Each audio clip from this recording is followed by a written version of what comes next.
Standard lander tester. Turn on the instrument power switch. Preheat for 5 minutes.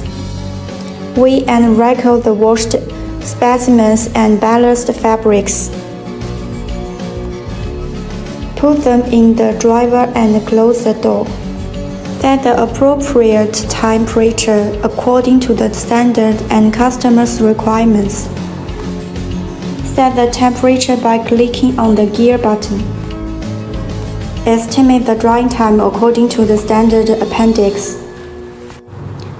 Then click the time button to set the time. After setting all parameters, start the machine. The specimen starts to dry until it reaches the required moisture content. At the end of the test, remove the specimen.